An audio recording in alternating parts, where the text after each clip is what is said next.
কেনেকুৱা শ্বিলঙৰ নিচিনা এইখিনিয়ে মন্দিৰটো মানে কিমান বহু বছৰ আগতে বনোৱা হৈছিল। হেল্ল' ফ্ৰেণ্ডছ, মই কিশোৰ, আপোনালোকে দেখি আছে কে ব্লগ 98। মই আজি গৈ আছোঁ গুৱাহাটীৰ কামাখ্যা মন্দিৰত।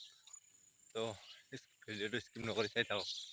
ফ্ৰেণ্ডছ, আমি আহি পালোঁ বঙাইগাঁৱত ষ্টেচনত আহিলোঁ। এতিয়া ষ্টেচনৰ পৰা যাম গুৱাহাটী।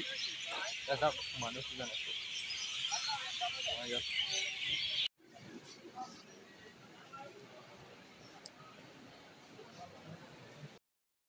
কেনেকুৱা শ্বিলঙৰ নিচিনা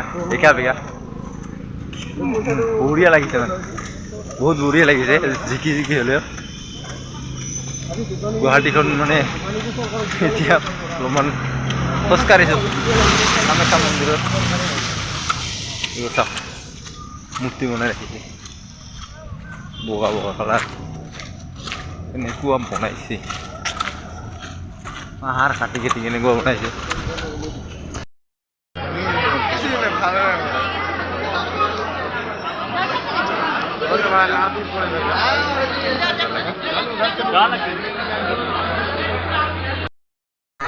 ইমান দিন ভাবিছোঁ তাৰপিছত কামাখ্যা মন্দিৰত আজি বহুত বৰষুণ পৰি আছে। আজি এক্সাম দিয়াৰ পিছত ইয়াত আহিলোঁ। এক্সাম দিয়াৰ ইকম টাৱাৰত মই এক্সাম দিলোঁ। এক্সাম দিয়াৰ পিছত কামাখ্যা মন্দিৰত আহিলোঁ। আজি বহুত ঘুমো লাগিছে, মোক ভাগৰো লাগিছে।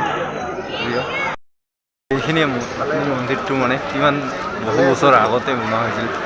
আমাৰ মানে মা দেউতাতকৈ বহুত দিনৰ আগৰ মন্দিৰ এইটো।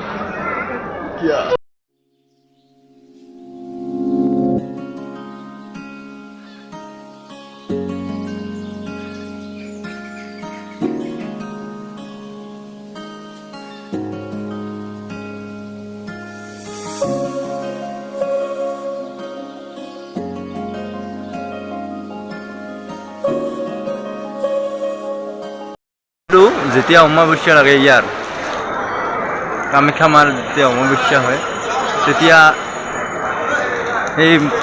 ইয়াত মানে গেটটো বন্ধ হয় আৰু ইয়াৰ পানীখিনি মানে ৰঙা ৰঙৰ হৈ যায়। এমাহ ধৰি মানে ৰঙা ৰঙৰ হৈ থাকে এই পানীখিনি।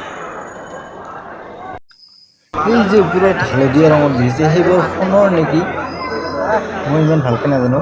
ফ্ৰেণ্ডছ, মই ভিডিঅ'টো দিয়াত ইমান দিন এনেকুৱা দেৰি হ'ল, মানে মোৰ মোবাইলটো ভাঙিছিল কামাখ্যাত যোৱাৰ সময়তে। ষ্টেচনৰ পৰা পৰিলে মোবাইলটো ভাঙি গ'ল।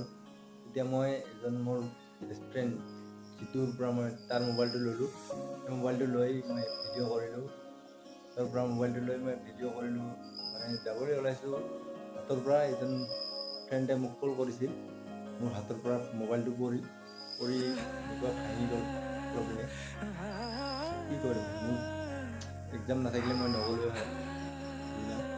মোৰ মনটো যদিও মন্দিৰত গৈ আছিল, তথাপি মোক বহুত বেয়া লাগি আছিল। মোবাইলটো চাওক কেনেকুৱা হৈছে।